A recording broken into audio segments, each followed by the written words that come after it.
A teoria do Big Bang foi formulada na década de 1920 por meio de análises de outros estudos que descreviam o movimento de afastamento das galáxias. Existem elementos que comprovam o Big Bang, como a radiação cósmica de fundo e o afastamento das galáxias.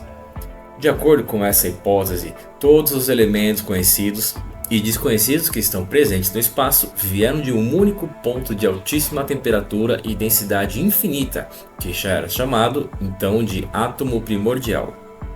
Há aproximadamente 13,8 bilhões de anos, esse único ponto começou com uma inflação, o que decorreu por um curto espaço de tempo e meio que explodiu logo em sequência. Isso é, começou seu processo de expansão que continua até hoje. Segundos após o início da expansão, o universo era composto essencialmente por um conjunto de partículas chamado de plasma de quark-gluons, que foi apelidado de sopa primordial. Sua temperatura era de 5,5 bilhões de graus Celsius, e devido à densidade imensa, era tudo escuro, não havia luz, pois nem os fótons de luz conseguiam se deslocar nesse ambiente. Esse plasma foi gradualmente resfriando, e a interação das partículas que o constituíam deu origem a elementos como a luz, que começou a aparecer cerca de 380 mil anos após o início da grande expansão. Melhor descrita como brilho, ela é resultante dos processos que originaram a radiação cósmica de fundo em micro-ondas, presente em todas as regiões do nosso universo. O contínuo esfriamento dos materiais presentes no espaço deu origem aos gases, poeiras e outras matérias que constituem as estrelas, galáxias, planetas, asteroides, cometas e todos os demais componentes do universo. A teoria da relatividade geral de Einstein também foi fundamental para a compreensão de como a força gravitacional age no espaço-tempo, servindo como base teórica para as observações de Hubble e para a noção de como funcionam objetos como os buracos negros, que possuem no seu núcleo um ponto de densidade infinita. O termo Big Bang foi dito pela primeira vez no final da década de 40 por um astrônomo que era crítico à teoria. Seu nome era Fred Hoyle. No ano de 1965, a radiação cósmica de fundo em micro-ondas, cuja existência havia sido prevista durante os anos de 1940, acabou sendo de fato encontrada por pesquisadores dos laboratórios Bell, pertencentes à empresa fundada por Graham Bell, nos Estados Unidos. O afastamento das galáxias com relação ao planeta Terra, que é explicado pela lei de Hubble, é utilizado como meio de comprovar a contínua expansão do universo, corroborando com a teoria do Big Bang. A composição material de galáxias muito antigas, datadas de poucos milhares de anos após o início da expansão, da mesma forma como a composição de algumas estrelas vermelhas, tem auxiliado pesquisadores a encontrar registros de que o Big Bang não fica somente no campo teórico. Acredita-se ainda que alguns buracos negros supermassivos, chamados de primordiais, contenham vestígios da expansão, uma vez que eles se formaram logo após o seu início. Muitas dessas evidências têm sido estudadas por missões lançadas pela NASA, além de projetos como o Acelerador de Partículas LHC, sigla que vem do inglês e corresponde a Grande Colisor de Hadrons, instalado no Centro Europeu de Reações Nucleares, o CERN, na Suíça, que procura recriar a sopa primordial formada logo após o Big Bang. Carl Sagan ficou conhecido por transformar algo complexo em uma linguagem acessível para todos os povos sem distinção. Para comparar a idade do universo de 13,8 bilhões de anos, ele transformou esse tempo em apenas um ano para mostrar toda a sua evolução temporal. Toda a história do nosso universo ficar descrita em um calendário cósmico com duração de um ano, onde cada dia representa nada mais nada menos que 40 milhões de anos. Dessa forma, um mês tem mais de 1 bilhão de anos. Nesse calendário cósmico, a nossa galáxia, a Via Láctea, surgiu no final de março, ainda no começo do ano. O Sistema Solar se forma em setembro e o surgimento dos seres vivos na superfície terrestre acontece no final de outubro. Os dinossauros aparecem pela primeira vez no dia 25 de dezembro e os primeiros primatas somente no dia 31. Os mais primitivos Homo sapiens não chegaram até 10 minutos antes da meia-noite do último dia do ano. E toda a história documentada da humanidade ocupa apenas os últimos 21 segundos desse calendário cósmico. Durante a tarde e a noite do último dia cósmico, em 31 de dezembro, à 1 da tarde, surgiram os antepassados dos primatas. Às 10h30 da noite apareceram os primeiros seres humanos. Às 11 da noite se iniciou o uso de ferramentas confeccionadas em pedras. Às 11h46 temos a domesticação do fogo. 11h56 ocorreu o mais recente período glacial da Terra, que quase acabou com a humanidade. Às 11h59 e 35 segundos temos o surgimento da civilização neolítica, a Idade da Pedra. Às 11h59 e 58 segundos ocorreram as grandes navegações pelos oceanos. No dia 31 de dezembro do calendário cósmico, às 23 horas 59 minutos e 59 segundos, o último segundo cósmico, contemplamos o começo da cultura moderna, o desenvolvimento da ciência e tecnologia, a Revolução Francesa, Primeira e Segunda Guerras Mundiais, Apolo 11 chegando na Lua, as naves espaciais não tripuladas começando suas explorações planetárias, a criação da internet e a nova era espacial. Ao observar a Terra e o espaço ao seu redor, é inevitável perceber como somos pequenos em meio à vastidão do universo.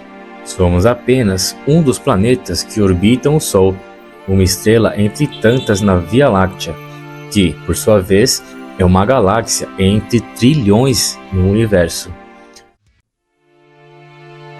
Terra, nosso ponto de partida, o terceiro planeta do Sistema Solar, orbitando o Sol a uma distância média de 150 milhões de quilômetros.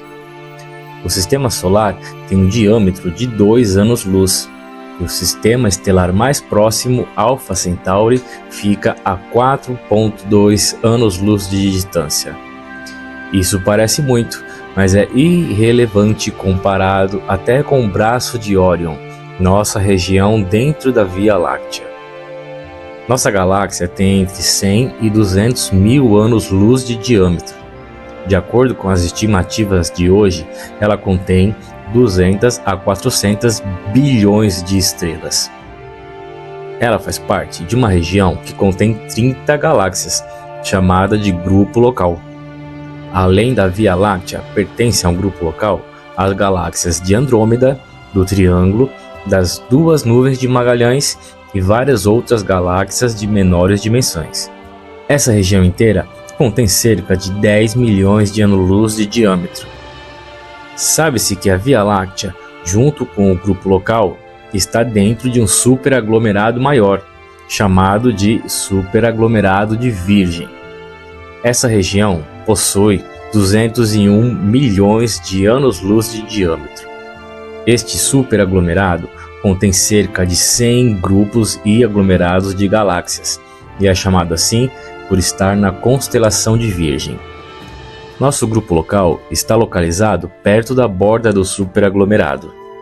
Este, por sua vez, faz parte de um superaglomerado imenso chamado Laniakea, que significa céu imensurável em havaiano. Com 520 milhões de anos-luz de extensão e cerca de 100 mil galáxias e 100 trilhões de estrelas. Sua massa total é cerca de 100 milhões de bilhões de vezes a massa do Sol. Os superaglomerados são as maiores estruturas encontradas no universo. Laniakea consiste em 4 principais superaglomerados de galáxias: o superaglomerado de Virgem, Hydra Centaurus, Pavo Indus e o superaglomerado do Sul. Ao lado de Laniakea encontra-se o superaglomerado chamado Perseus Peixes. A nossa galáxia fica entre a divisa de Laniakea e Perseus Peixes. Segundo estudos, esse superaglomerado também possui o mesmo tamanho e quantidade de galáxias que Laniakea, e ambos estão sendo atraídos por uma gigante força gravitacional, chamada de Grande Atrator. Recentemente identificado como superaglomerado Norma, este fenômeno revela mais uma camada da estrutura cósmica que influencia o movimento das galáxias. Todas essas estruturas ainda são influenciadas pela energia escura, uma força que a comunidade acadêmica ainda estuda e discute sobre a sua existência, pois não podemos medi-la diretamente. Atualmente, é apenas possível medir a sua interação com a matéria visível. Laniakea, aglomerado de Virgem, grupo local, Via Láctea, braço de Órion, sistema solar, Terra. Esse é o nosso endereço cósmico, nosso lugar no universo. Um lugar onde fica um pequeno planeta rochoso, orbitando uma estrela média, um pálido ponto azul no espaço, a nossa casa. Os buracos negros se formam a partir do colapso de estrelas maciças. Quando uma estrela com uma massa substancial esgota seu combustível nuclear, não há mais pressão para equilibrar a atração gravitacional. Isso faz com que o núcleo estelar entre em colapso rapidamente, formando um buraco negro. A região onde a massa da estrela se concentra é conhecida como singularidade e é a parte central do buraco negro.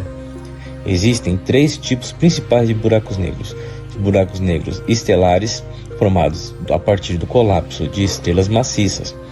Elas variam em tamanho, com massas de algumas vezes o nosso Sol.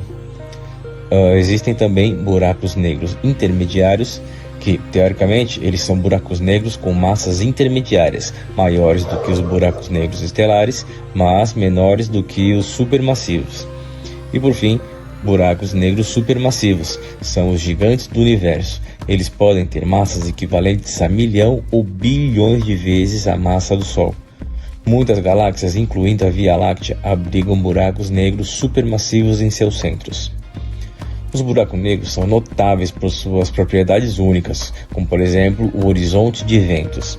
É a região em torno do buraco negro onde a gravidade é tão intensa que nada pode escapar, nem mesmo a luz. Qualquer objeto ou informação que cruze esse limite é irremediavelmente atraído para o buraco negro. E também temos a distorção do tempo. Devido à intensa gravidade, o tempo flui de maneira diferente perto de um buraco negro. Isso resulta no fenômeno da dilatação do tempo, onde o tempo passa mais devagar para um observador distante do buraco negro em comparação a alguém próximo a ele. Embora os buracos negros absorvam toda a luz, eles podem ser detectados indiretamente por meio de sua influência gravitacional em objetos vizinhos. A detecção direta de buracos negros foi um marco importante e em 2019 o Event Horizon Telescope capturou a primeira imagem de buraco negro supermassivo no centro da galáxia M87. Os dados da missão Gaia da Agência Espacial Europeia revelaram os buracos negros mais próximos conhecidos em 2022. Gaia BH1 e Gaia BH2, que se encontram a 1560 anos-luz e 3.800 anos-luz da Terra, respectivamente. No entanto, um novo artigo publicado em uma revista especializada sugere que poderão existir buracos negros muito mais perto de casa, a uma distância de apenas 150 anos-luz. Cientistas da Universidade de Pádua, na Itália, e da Universidade de Barcelona, na Espanha, utilizaram simulações para seguir o movimento e a evolução de todas as estrelas do aglomerado aberto das Íades, que se encontra a cerca de 150 anos-luz de distância, na direção aproximada da constelação de Touro no céu. Os buracos negros são alguns dos objetos individuais mais massivos do espaço. No entanto, existe um limite teórico para o tamanho dos buracos negros, e maior buraco negro observado diretamente com uma massa confirmada está bem próximo a esse limite. O buraco negro chamado TOM 618 pesa aproximadamente 40 bilhões de massas solares e tem um raio de mais de 1000 unidades astronômicas, o que significa que se o buraco negro fosse colocado no centro do sistema solar, quando você chegasse a Plutão, você estaria a menos de 5% do caminho do centro do buraco negro até a sua borda. Tom 618 fica a cerca de 18,2 bilhões de anos-luz de distância da Terra. No céu noturno, fica na fronteira entre as constelações Cães de Caça e Cabeleira da Berenice. Os astrônomos o detectaram pela primeira vez em uma pesquisa de 1957, no México, mas não perceberam o que era. Os buracos negros são cruciais para a nossa compreensão da física fundamental. Eles são laboratórios naturais para testar as teorias de Einstein sobre a relatividade geral, bem como a mecânica quântica. Compreender os buracos negros também pode fornecer informações valiosas sobre a formação e a evolução do universo. A exploração de buracos negros é uma área em crescimento na astronomia e na física. Missões espaciais e telescópios terrestres avançados estão sendo desenvolvidos para estudar esses fenômenos cósmicos de perto. A pesquisa em andamento visa desvendar os segredos dos buracos negros e expandir nosso conhecimento do cosmos. Em 1961, o major russo Yuri Gagarin foi o primeiro ser humano a olhar a Terra de uma altitude considerável e eternizou a famosa frase: "A Terra é azul". As imagens que temos da Terra a partir de satélites e sondas espaciais nos mostraram que a água cobre 75% da superfície do nosso planeta. Na foto tirada pela sonda Voyager após passar por Saturno, mostrou nosso lar como um ponto azulado, chamado por Carl Sagan de pálido ponto azul. A água, elemento fundamental para a vida no planeta, parece ser um luxo que só nós temos, mas descobertas recentes mudaram nosso entendimento sobre a água no universo. Com o avanço da ciência, foi possível determinar que existe água em outros astros conhecidos e em algum deles até mais água do que no nosso planeta. A tese mais aceita de como a água surgiu no nosso planeta sugere que, no início da formação da Terra, milhões de asteroides trouxeram pequenas quantidades de água ao longo de muitos anos, até chegar na quantidade atual. A Terra possui 1,335 zetalitros de água, sendo que 1 zetalitro equivale a 1 bilhão de quilômetros cúbicos. 97,5% corresponde à água salgada, ou seja, mares e oceanos. 2,5% representam a chamada água doce.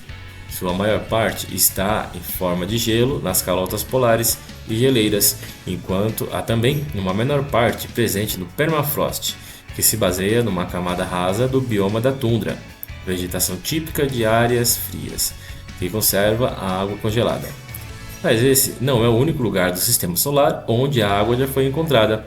Segue alguns exemplos conhecidos. Lua. Em 2020, equipamentos no Boeing 747 Sofia confirmaram a existência de moléculas de água, em pesquisa realizada por uma equipe de várias instituições da China e do Reino Unido, e deu uma ideia de quantidade de água encontrada no satélite natural da Terra. 300 bilhões de toneladas de água, presos em pequenas gotas de vidro que teriam sido formadas quando asteroides colidiram com a superfície da Lua. Marte. No início dessa história, Marte pode ter possuído água líquida em sua superfície, em quantidade aproximadamente equivalente à metade do Oceano Atlântico, o suficiente para ter coberto todo o planeta com água, talvez a uma profundidade de 1,6 km. Em 2018, cientistas relataram a detecção de um lago subglacial a 1,5 km abaixo da calota polar do sul do planeta e com 20 km de diâmetro, sendo a primeira evidência de um corpo estável de água líquida em Marte. Júpiter. A sonda Juno, que também temos um vídeo no canal, descobriu, através de seus instrumentos, que o gigante gasoso tem 0,25% de água na sua superfície. Europa, Lua de Júpiter. Mais recentemente, foi comprovado que em Europa, uma das luas de Júpiter, o gigante do sistema solar, mostra ter rupturas em sua superfície jovem e coberta de gelo, que inclusive contém água em estado líquido e em seu interior, em quantidade maior do que na Terra, acredita? Encélado, lua de Saturno. Em 2005, a sonda Cassini da NASA, que nós também temos um vídeo sobre essa sonda aqui no canal, identificou jatos de água em erupção na lua Encélado de Saturno, o planeta dos anéis. Mercúrio. Até no planeta mais próximo do Sol existe água. Isso é possível porque no planeta existem crateras que nunca veem a luz do Sol e permite a concentração de água congelada nessas crateras. Em outras observações, foram encontradas evidências de água também em cometas e asteroides no sistema solar. Uma curiosidade: em 2005, a sonda Huygens foi levada pela sonda Cassini, que comentamos agora há pouco. Pousou em Titã, uma das luas de Saturno, e descobriu que o astro tem rios, lagos, oceano e até mesmo chuva. Só que em vez de água, tudo isso é composto por metano em estado líquido. Foi a primeira detecção de chuva fora da Terra.